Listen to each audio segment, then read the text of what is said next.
Now, switching gears, I want to touch on combining finances and what that looks like. Okay. So, combining finances, right, is you have one joint account where your money is coming in. You know, if you're a household where both of you are working, then, you know, that money is coming into that one account. And, you know, we'll hit on some of the pros and the cons because there's both in both situations, obviously. Right. There's going to be both pros and cons for each. So the first thing for when you do combine is you have transparency and you have unity. Having that joint account really can foster that transparency in the relationship where both spouses have a clear view of the income.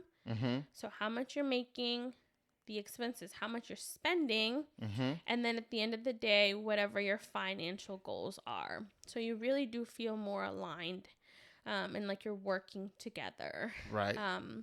Hello, I'm Tijani Musa. And I'm Yazmin Musa, and this is how we're doing it. Welcome to How We're Doing It. Here we share stories about our journey and experiences of being first-generation college graduates, our family, buying our first home, moving across the country, and living a debt-free lifestyle. We do so in an authentic, fun, and educational way to help other first-generation immigrants with similar paths. So, tell me what we're talking about today. Today's topic is joint versus separate bank accounts. Oh, man. That's a heavy one. It is. Because we grew up, that's not the default. It's not something that we just hear in our homes. Personally, I did not grow up hearing about my parents talking about money. I mean, I would hear about the scarcity of money. Okay. But I wouldn't hear, like, it was always like, no tenemos dinero, we don't have money. I like it. So it wasn't like bank accounts wasn't a thing that I even understood. Okay. And so when you go out, say you want McDonald's or something like that, or you want a toy, do you just easily get it, or they tell you not at this time? They'd say things like, no hay comida en la casa. There's food at home. Wow. Yeah. It sounds about right. That's what you have to tell yourself now as an adult too. There's food at home. When you're in a budget. But now you say that it's you have more options. If you really want to go out, you could go out. Yeah. It's not out of scarcity. You're just doing it because it's out of discipline rather than scarcity. Oh, definitely. Yeah. Right. The narrative has changed because I'm choosing essentially to, you know, I'm disciplined enough that I tell myself I don't need to have Chick-fil-A today because I have food at home. Right. Or I packed my lunch, you know, like with my job being getting to travel from one location to another, it's very easy to just say, oh, I'm just going to stop at this spot on my way to the next school and buy something. But I don't do that. I pack. Right. Even if it means like I have to bring in my lunch into a school to warm it up. I'm like, there's no issue with that. There's microwaves at the schools. I'll do that and save a little bit of money that way. Right. That's a good approach. Meal prep is what we do, right? Or is that separate from? Sounds like you do it too. I meal prep. Okay, sit down. All right, I'm gonna be humble on this one. All right, so this is what I'm thinking. All right, when we decided to do joint accounts, first we got married, right? And I remember when we were working on paying off our debt, and we started doing that alone, like individually. Even though we had all the debts listed on a whiteboard, both of us can see them, but we were going about it separately. Do you remember that experience? Yeah, I mean, I had my bank accounts, you had yours, and our paychecks were going into those separate accounts. And then at the end of the month, when it came to paying off the debt, we would just send from our own individual accounts to wherever, whether it was the medical bills or whatever we were paying off. Right. And there was one thing that you had said to me that really got me thinking. And I think that was the inflection point. That's the one that changed my mentality. Do you remember what I'm referring to? Or should I remind you? No, I remember. I told you that I didn't feel like we were husband and wife. We were roommates. Ooh. And I mean, in no other sense other than like financially, right? Like because we each had our separate accounts and money's going separately. We don't even really know how much. I didn't even really know how much you were making. You didn't know how much I was making. We somehow would just, I don't know, go halfsies on rent. Yeah. And I was like, you're literally my roommate. Like, I am not married to you. You are my roommate.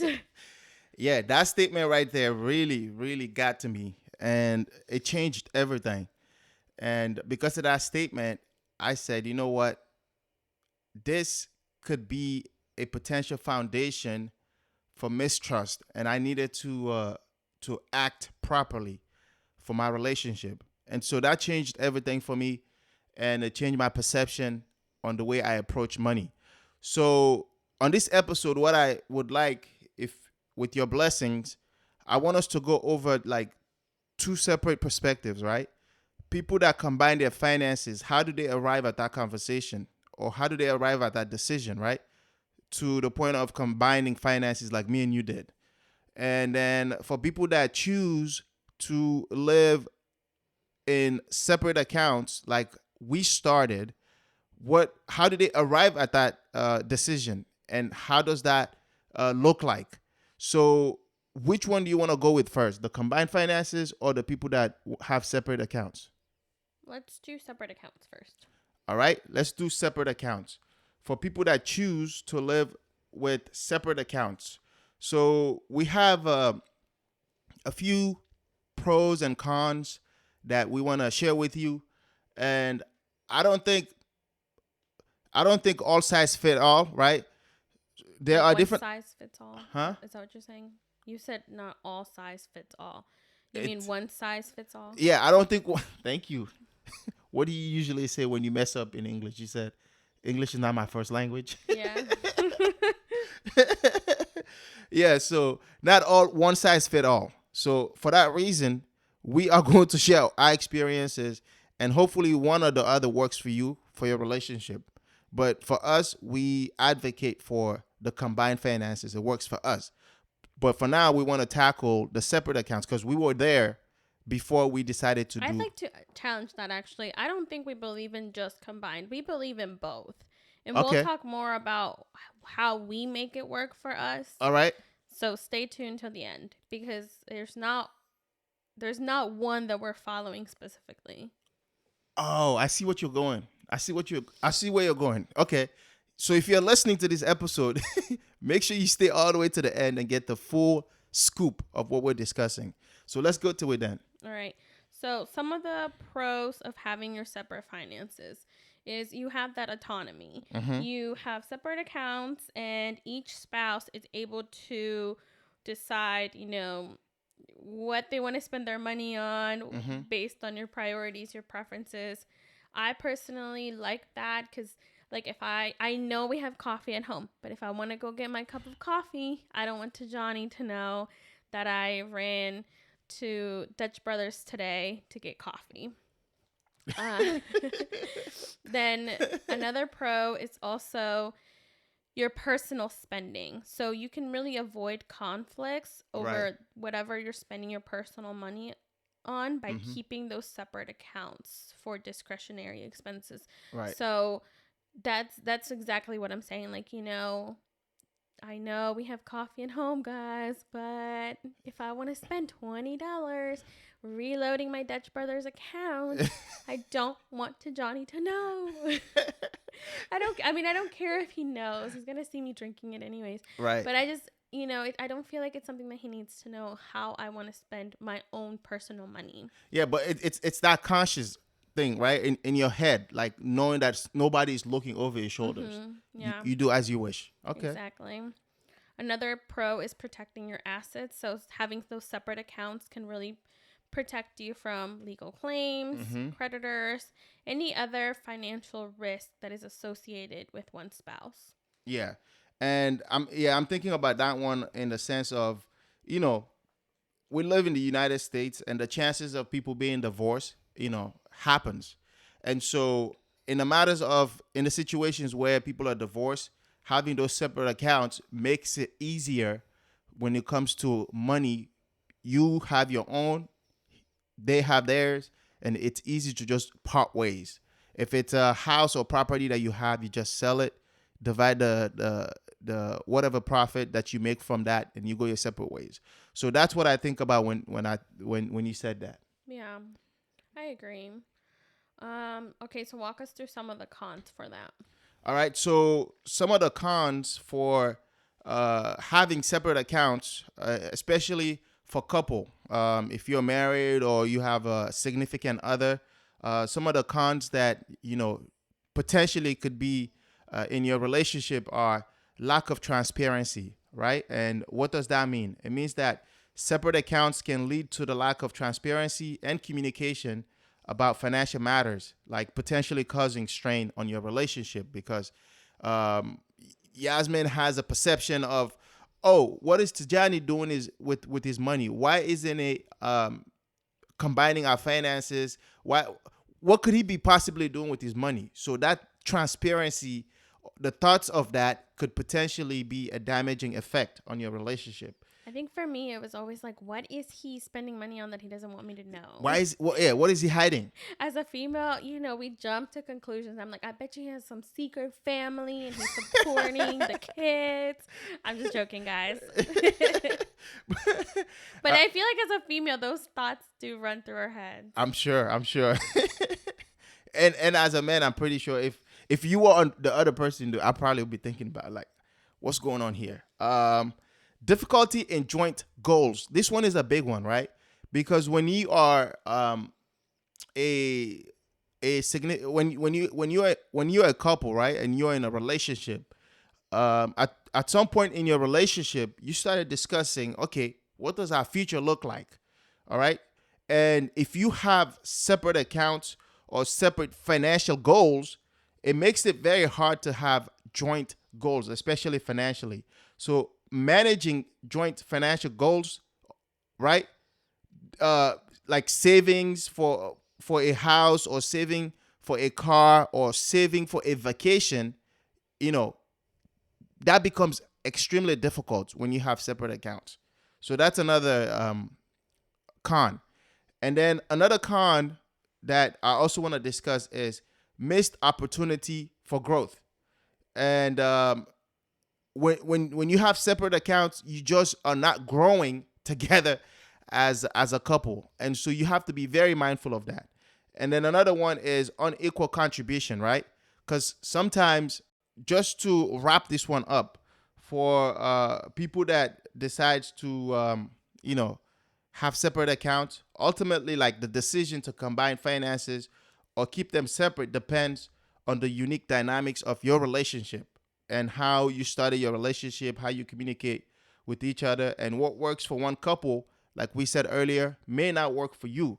So when it comes to finances, it's a personal thing, right? It's important for couples to openly discuss the financial goals, values, and concerns that they have, or how they can arrive at solutions, those type of things, and then how their goals aligns with their vision, or how the goals align with their shared vision or their shared future plans. It all comes down to financing, or finances alone is a personal thing, and you just have to be open-minded and approach it in a way that you could communicate with the other person.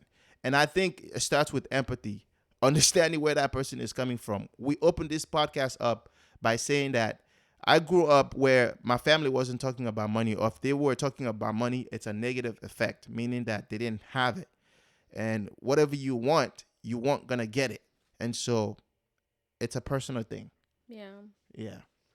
So now switching gears, I want to touch on combining finances and what that looks like. So Okay. combining finances, right, is you have one joint account Mm-hmm. where your money is coming in, if you're a household where both of you are working, Mm-hmm. then, that money is coming into that one account. Mm-hmm. And, you know, we'll hit on some of the pros and the cons because there's both Right. in both situations, obviously. Right. There's going to be both pros and cons for each. So the first thing for when you do combine is you have transparency and you have unity. Mm-hmm. Having that joint account really can foster that transparency in the relationship where both spouses have a clear view of the income. Mm-hmm. So how much you're making, the expenses, how much you're spending, Mm-hmm. and then at the end of the day, whatever your financial goals are. So you really do feel more aligned, and like you're working together. Right. It's a way to simplify your finances because managing from one single account is a lot simpler and more efficient Mm-hmm. rather than having to transfer money between accounts. I feel like I remember when we didn't have joint accounts, I feel like I remember sending you Venmo. Yeah. Yeah. And then it would take a Imagine. couple days to hit the account, right? Right. So you're like, I can't pay this until the Venmo comes in. And I'd be like, come on, bro. Because they didn't have Zelle, Yeah. which was automatic. Right. Crazy. Another pro for combining your finances is you have that shared responsibility. So having joint accounts promotes a sense of shared responsibility, Mm-hmm. whether that be on your financial decisions, your obligations, or just encouraging the teamwork Mm-hmm. to help you achieve whatever financial goals you Right. have. Right. And I touched a little bit on this already, but really that sense of like building together. Mm-hmm. So it symbolizes that commitment that you're going to build a future together, including, the goals that you have, whether that be buying a home or saving for a car or for retirement, whatever it is that you set your mind to, you're building together, you're working together towards that versus the opposite, right? Like Right. working separately, Right. and sometimes you're not even working towards the same goal if you're working separately. Right. And yeah, those are the positive things you get when you combine finances. But like we said, we don't just want to give you the positives. We also want to discuss the other side of it, right? Like what they say, like playing the devil's advocate.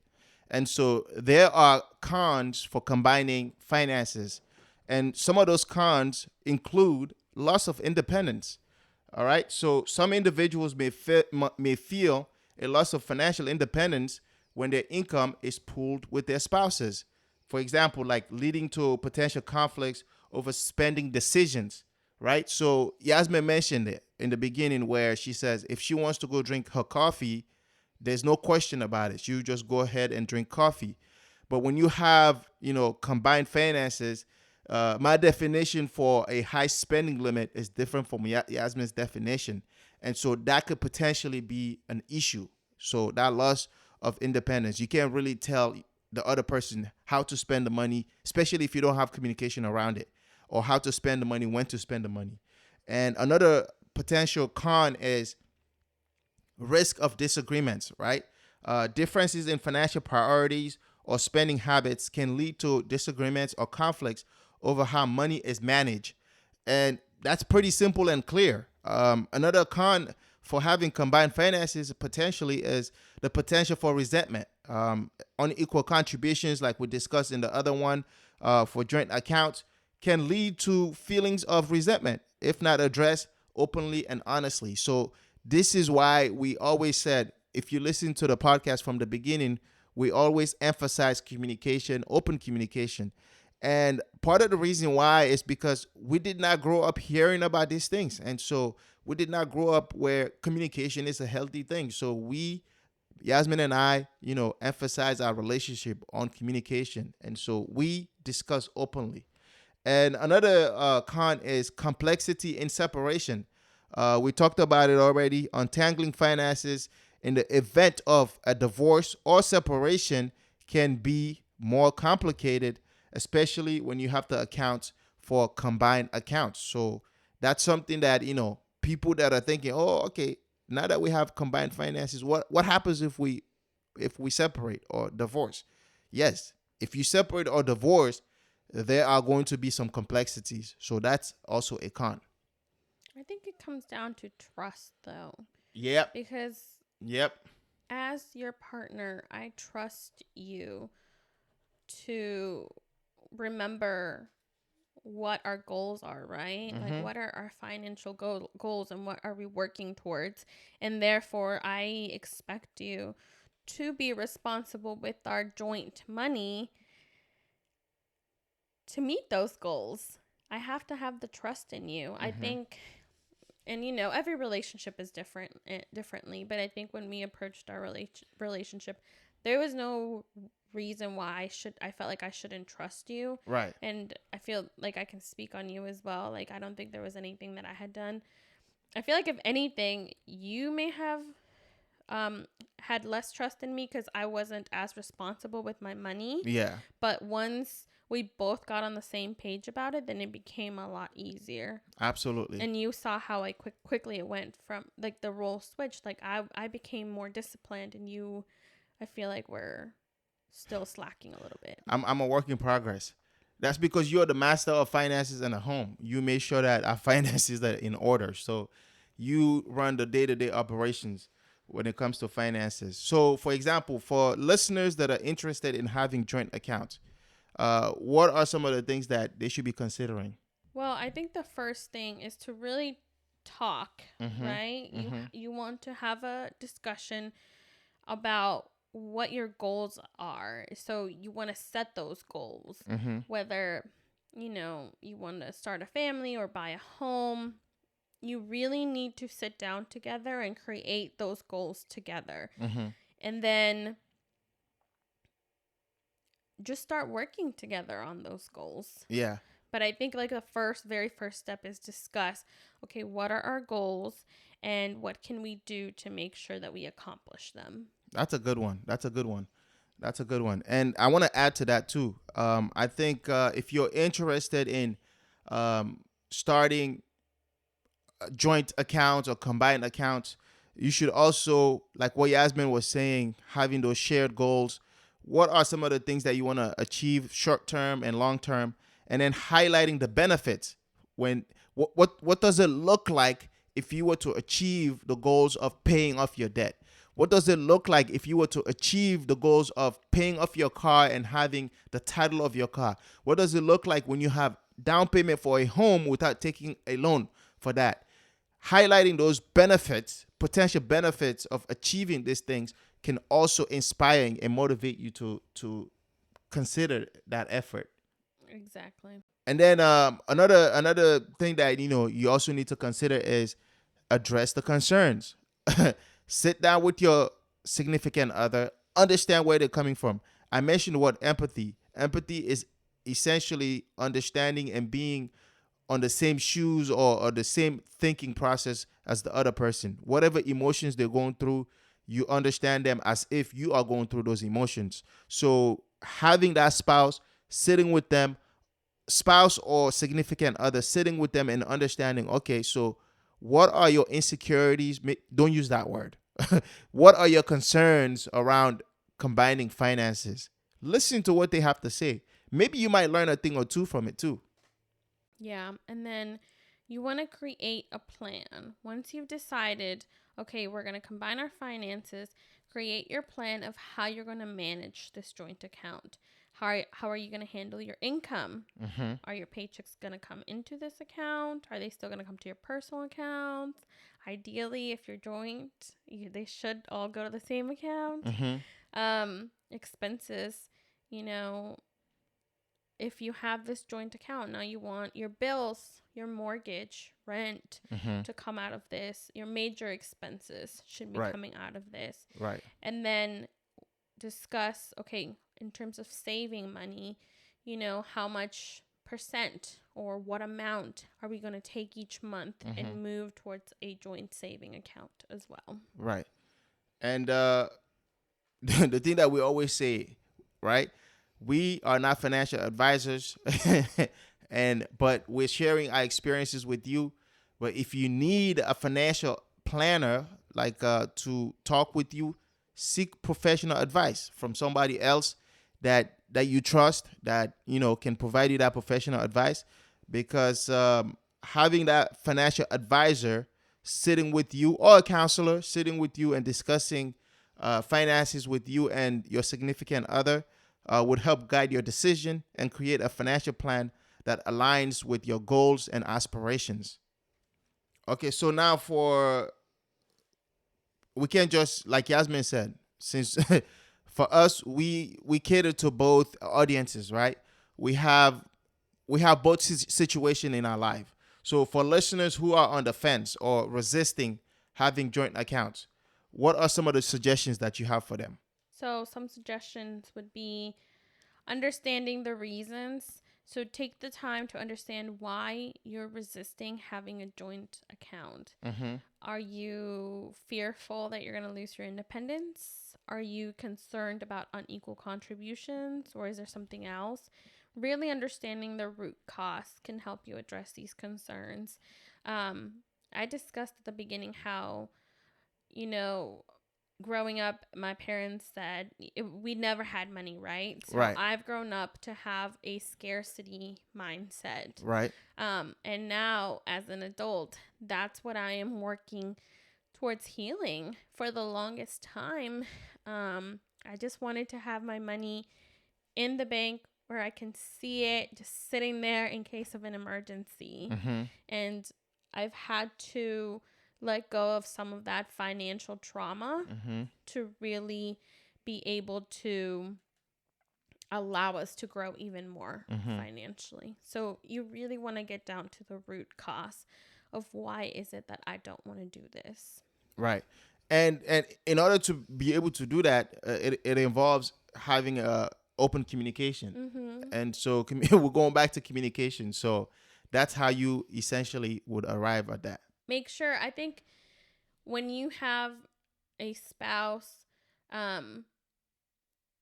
that is not on the same page, I think a lot of times you just need to sit down and listen. Mm-hmm. Like, just listen to them.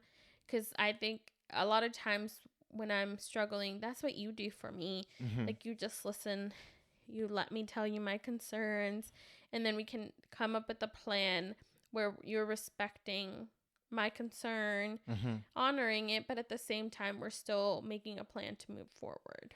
Absolutely. Again, empathy, understanding where that other person is coming from.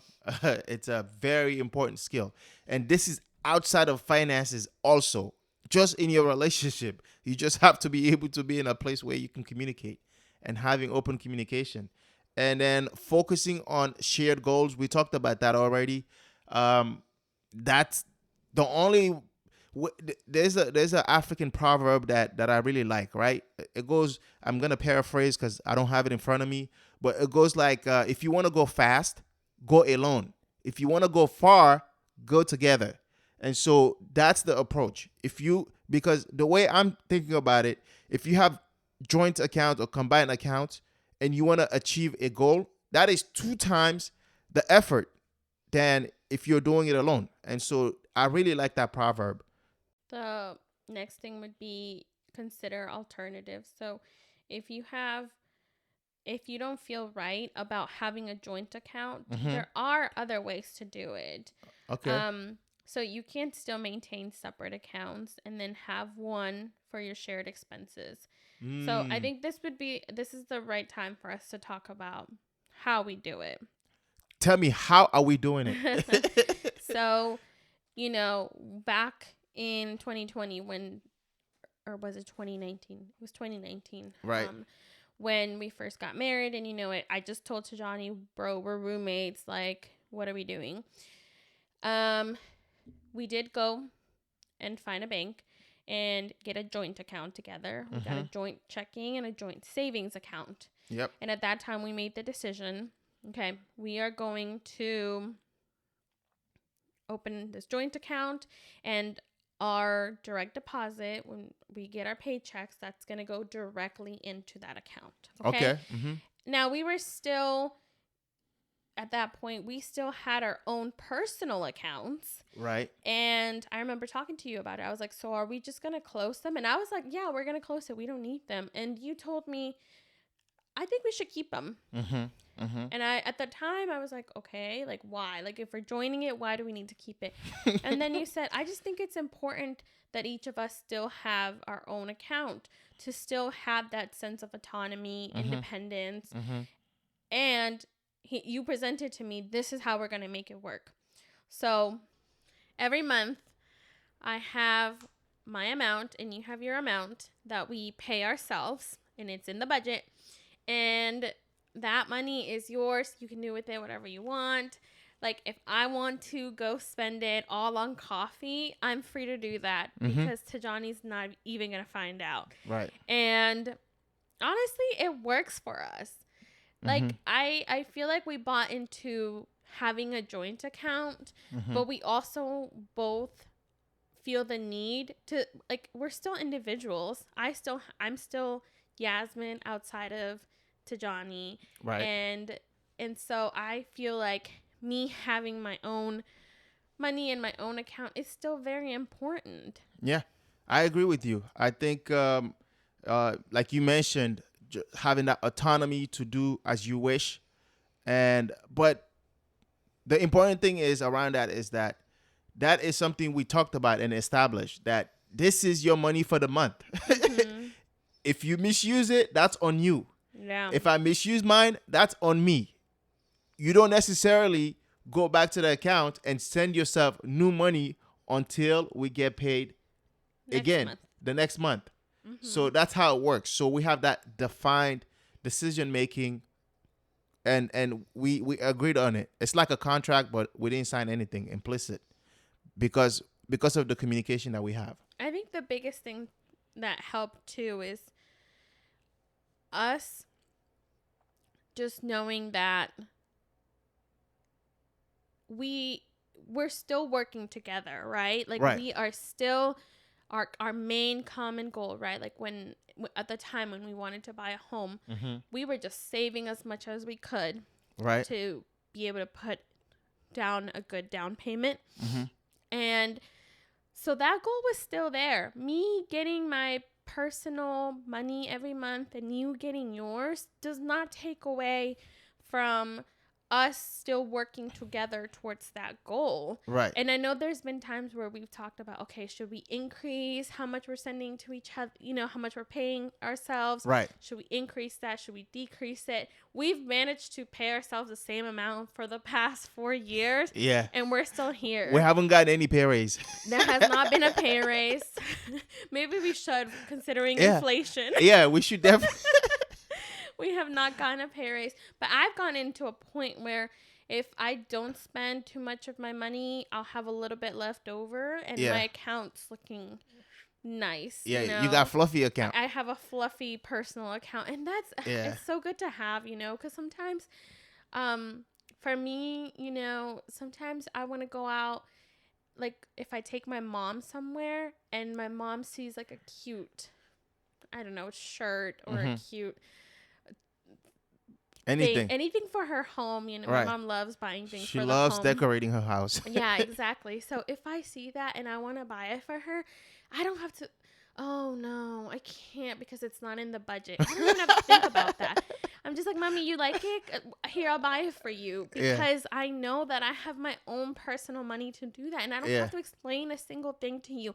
No. And I know that I could still do it under our joint account. But for me personally, it feels better knowing that I can just do it from my personal account and I don't even have to come home or report it on the budget or anything, because it was my money and I can do whatever I want with it. Yeah. And it goes back to the beginning, right? Or like previous episodes where when we started talking about finances, you were saying the same thing. It's my money. I do whatever I want.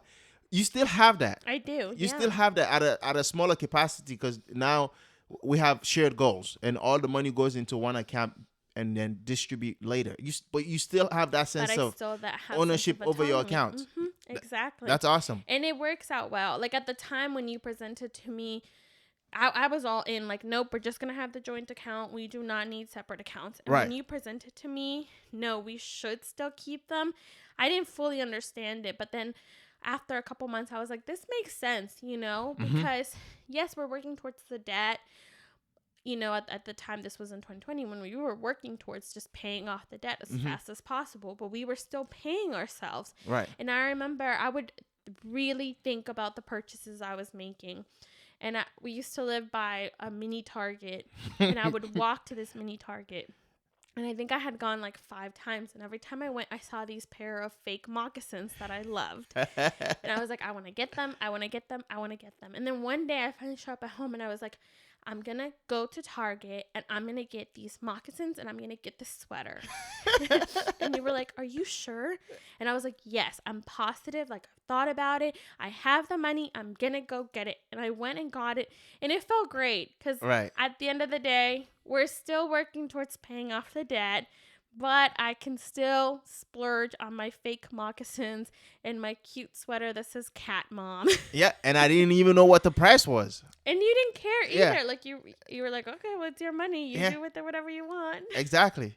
So there are benefits for having that, and that's the approach. That's what you were saying when you said we do both. We have combined accounts, and then we also have the joint accounts. And so the joint and the separate. I said it right. Oh, okay. Sorry. Exactly. And so what other accounts do we have in terms of that? Like, okay, let me put it this way. We have the main accounts where all the money comes in at the joint account, right? We have a joint checking, and then we have a joint savings. Right. And then we each have our personal checking and then a personal saving account as well. Okay, perfect. Yep, that's how we lined it up, and that's how we're doing. And it works for us. Right. And I think the biggest thing with all of this is you know yourself. You know what money trauma you're bringing to your marriage, if you have any. Right. Or your partnership, whatever you're in, your situationship even. Right.